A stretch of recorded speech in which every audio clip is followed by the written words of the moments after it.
Hi friends, समित life maker YouTube channel पे आप लोगों का स्वागत है। देखिए दोस्तों, आज है 9 जून 2025 और 9 जून 2025 का दोस्तों हम लोग इस सेशन में करंट अफेयर्स डिस्कस करने वाले हैं। दोस्तों देखिए दोस्तों, आज का फर्स्ट क्वेश्चन है फ्रेंड्स, बांग्लादेश के नए करेंसी नोटों में शेख मुजीबुर रहमान की छवि को किसके साथ प्रतिस्थापित किया गया है? दोस्तों किसके साथ किया गया दोस्तों?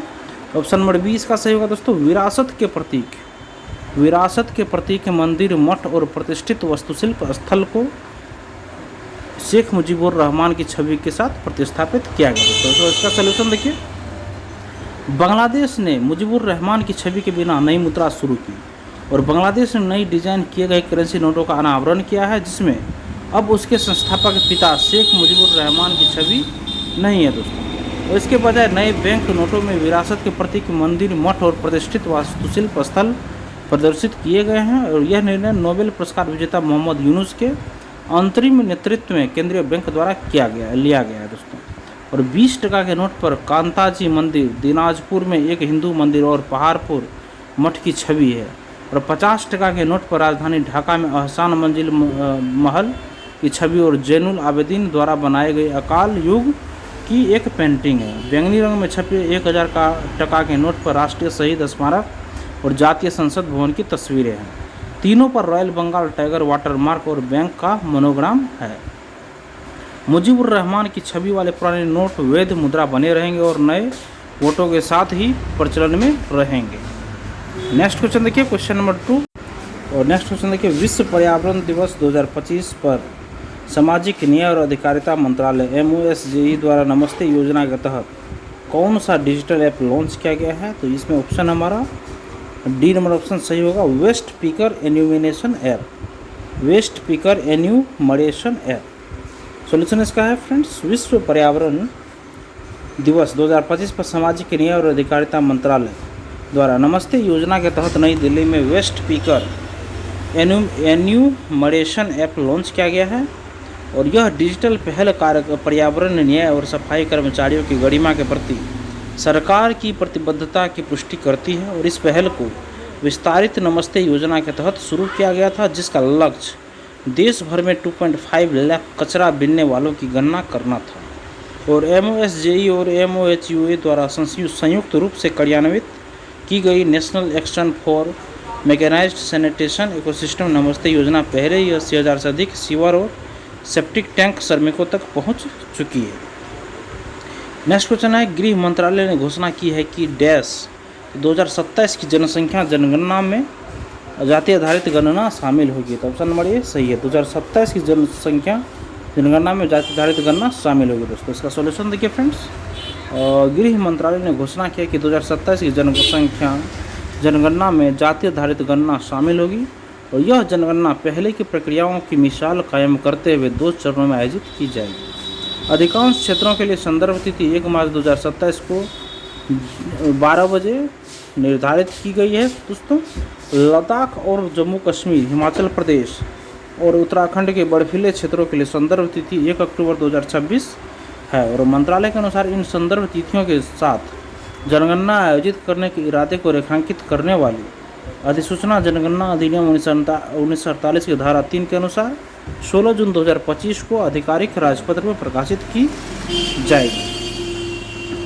नेक्स्ट क्वेश्चन देखिए, विश्व खाद्य सुरक्षा दिवस का आयोजन किन संगठनों द्वारा संयुक्त रूप से किया जाता है? दोस्तों ऑप्शन नंबर सी है फ्रेंड्स सही, WHO और FAO के द्वारा ये संयुक्त रूप से किया जाता है फ्रेंड्स। इसका सॉल्यूशन देखिए, विश्व खाद्य सुरक्षा दिवस हर साल 7 जून को मनाया जाता है। इसका उद्देश्य खाद्य जनित जोखिमों को रोकने, उनका पता लगाने और उनका प्रबंधन करने में मदद करने के लिए ध्यान आकर्षित करना है। और विश्व खाद्य सुरक्षा दिवस 2025 का विषय है खाद्य सुरक्षा विज्ञान क्रिया में। इस दिन की औपचारिक स्थापना दिसंबर 2018 में संयुक्त राष्ट्र महासभा द्वारा की गई थी, जो खाद्य सुरक्षा को साझा जिम्मेदारी के रूप में मान्यता देने की दिशा में एक महत्वपूर्ण कदम है। और पहला विश्वव्यापी स्मरणोत्सव 7 जून 2019 को आयोजित किया गया था। और विश्व स्वास्थ्य संगठन WHO और संयुक्त राष्ट्र का खाद्य एवं कृषि संगठन FAO मिलकर विश्व खाद्य सुरक्षा दिवस मनाने की आयोजन करते हैं। यह दिन यह सुनिश्चित करने के प्रयासों को मजबूत करने का एक अवसर है कि हम जो खाना खाते हैं वह सुरक्षित है दोस्तों। नेक्स्ट क्वेश्चन देखिए, आरबीआई ने रेपो दर को 50 आधार अंकों से घटाकर 5.5% कर दिया है दोस्तों। इसका सॉल्यूशन देखिए, आरबीआई ने रेपो दर में 50 आधार अंकों की कटौती की है और यह 5.5% पर है और यह लगातार तीसरी बार दर में कटौती है। मौद्रिक नीति का रुख समायोजन से तटस्थ हो गया है और एसडीएफ दर को संशोधित कर 5.25% कर दिया गया है और एमएसएफ और बैंक दर को 5.75% पर समायोजित किया गया है। बाहरी बेंचमार्क से जुड़ी उधार दरों में कमी आने की उम्मीद है और इसके जवाब में बैंक भी अपनी उधार दरों में कमी कर सकते हैं। इस कदम का उद्देश्य मुद्रास्फीति को 4% के लक्ष्य के करीब रखना है और यह आर्थिक विकास को भी बढ़ावा देता है। नेक्स्ट क्वेश्चन है फ्रेंड्स, भारत मध्य एशिया वार्ता का कौन सा संस्करण 6 जून 2025 को आयोजित किया गया है? ये चौथा, ऑप्शन नंबर फर्स्ट सही है, चौथा संस्करण है दोस्तों।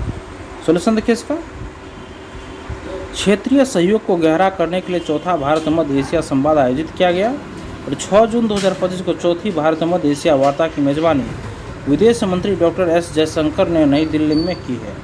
इस संवाद में कजाकिस्तान के उप प्रधानमंत्री और विदेश मंत्री मूरत नुटलेव, ताजिकिस्तान के विदेश मंत्री सिरोजिद्दीन मुहरिद्दीन, तुर्कमेनिस्तान के कैबिनेट के उपाध्यक्ष और विदेश मंत्री राशिद मेरेदोव, किर्गिस्तान के विदेश मंत्री जीनबेक कुलबाएव और उज्बेकिस्तान के विदेश मंत्री बख्तियार सोदेव सहित प्रमुख गणमान्य व्यक्तियों ने भाग लिया। और विदेश मंत्रालय के अनुसार तीसरा संवाद इससे पहले से दिसंबर 2021 में नई दिल्ली में भारत द्वारा आयोजित किया गया था। नेक्स्ट क्वेश्चन है फ्रेंड्स, हाल ही में किस कंपनी को उपग्रह आधारित इंटरनेट सेवाएं प्रदान करने के लिए भारत के दूरसंचार विभाग से मंजूरी मिली है दोस्तों? तो ऑप्शन नंबर डी देखिए, स्टारलिंक को। सॉल्यूशन इसका फ्रेंड्स, एलन मस्क के स्टारलिंक को भारत के दूरसंचार विभाग से अधिकारी की मंजूरी मिल गई। इस मंजूरी से कंपनी को देश में उपग्रह आधारित इंटरनेट सेवाएं प्रदान करने की अनुमति मिल गई है और इससे स्टारलिंक भारत में अपना वाणिज्यिक परिचालन शुरू करने के करीब पहुंच गया है। स्टारलिंक अब यह लाइसेंस पाने वाली तीसरी कंपनी है।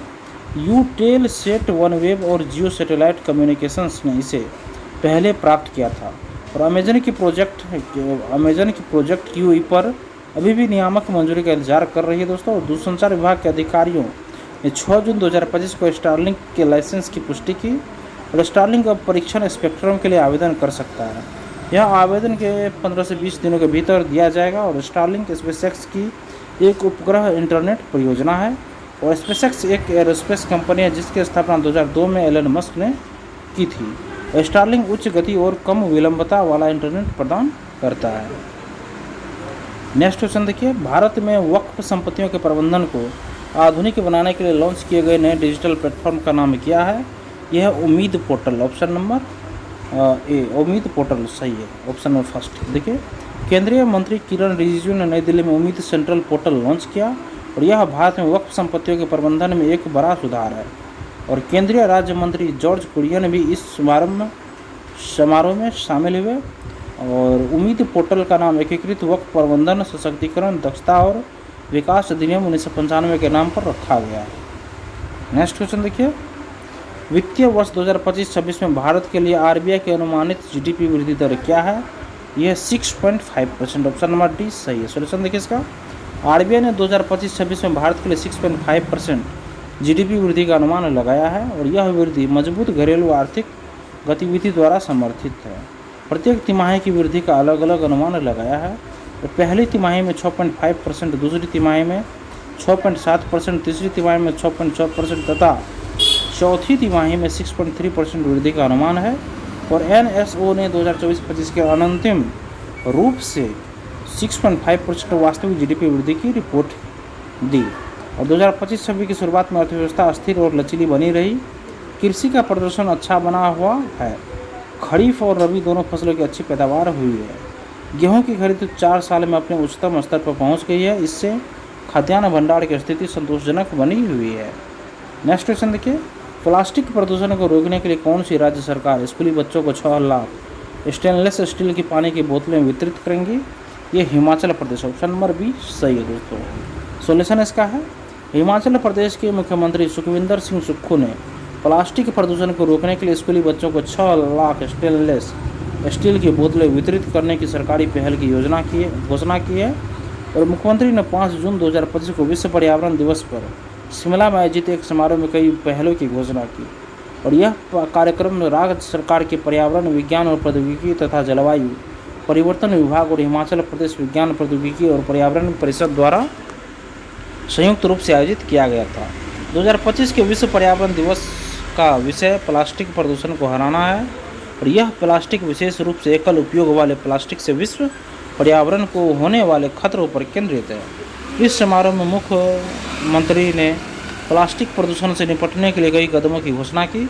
और मुख्यमंत्री सुखविंदर सिंह सुक्खू ने सिंगल यूज प्लास्टिक चालान मोबाइल ऐप का भी शुभारंभ किया है। और मुख्यमंत्री ने कहा कि उनकी सरकार ने 31 मार्च 2026 तक हिमाचल प्रदेश को हरित ऊर्जा राज्य बनाने का लक्ष्य रखा है। नेक्स्ट क्वेश्चन देखिए, संयुक्त राष्ट्र सुरक्षा परिषद के अस्थायी सदस्यों का कार्यकाल कितना होता है दोस्तों ये आप लोगों को पता होगा फ्रेंड्स, 2 वर्ष का होता है फ्रेंड्स। ऑप्शन नंबर ए सही है। सोल्यूशन देखिए इसका, संयुक्त राष्ट्र महासभा ने लातविया, बहरीन, कोलंबिया, लाइबेरिया और कांगो लोकतांत्रिक गणराज्य को 2 साल के कार्यकाल के लिए संयुक्त राष्ट्र सुरक्षा परिषद के नए गैर अस्थायी सदस्य के रूप में चुना है। और नवनिर्वाचित सदस्यों का कार्यकाल 1 जनवरी 2026 से शुरू होगा और 31 दिसंबर 2027 को समाप्त होगा। पूर्वी यूरोप का एक छोटा सा देश लातविया पहली बार सुरक्षा परिषद के लिए चुना गया है। और राष्ट्र सुरक्षा परिषद में 15 सदस्य हैं, 5 सदस्य चीन, रूस, फ्रांस, यूनाइटेड किंगडम और संयुक्त राज्य अमेरिका अस्थायी सदस्य है और उनके पास वीटो पावर है। 10 गैर अस्थायी सदस्यों को संयुक्त राष्ट्र महासभा द्वारा 2 साल के लिए चुना जाता है। और प्रारंभ में संयुक्त राष्ट्र सुरक्षा परिषद में 11 सदस्य जिनमें से 6 अस्थायी थे। 1965 में अस्थायी सदस्यों की संख्या बढ़ाकर 10 कर दी गई। नवनिर्वाचित सदस्य लातविया, बहरीन, कोलंबिया, लाइबेरिया और कांगो लोकतांत्रिक गणराज्य, स्लोवेनिया, दक्षिण कोरिया, गुयाना, अल्जीरिया और सियरा लियोन का स्थान लेंगे, जिनका कार्यकाल 31 दिसंबर 2025 को समाप्त हो रहा है। नवनिर्वाचित देश संयुक्त राष्ट्र सुरक्षा परिषद को अस्थायी सदस्यों के रूप में डेनमार्क, ग्रीस, पाकिस्तान, पनामा और सोमालिया के साथ शामिल होंगे। और डेनमार्क, ग्रीस, पाकिस्तान, पनामा और सोमालिया का 2 साल का कार्यकाल 31 दिसंबर 2026 को समाप्त होगा।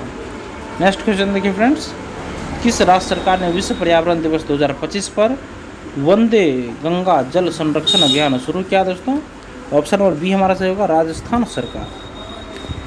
सोल्यूशन देखिए फ्रेंड्स इसका, राजस्थान सरकार ने राज्य में जल संकट की समस्या से निपटने के लिए राज्यव्यापी वंदे गंगा जल संरक्षण अभियान शुरू किया है। और मुख्यमंत्री भजन लाल शर्मा ने इस अभियान की शुरुआत की, जिनका उद्देश्य जल संरक्षण के लिए जन भागीदारी को बढ़ावा देना है।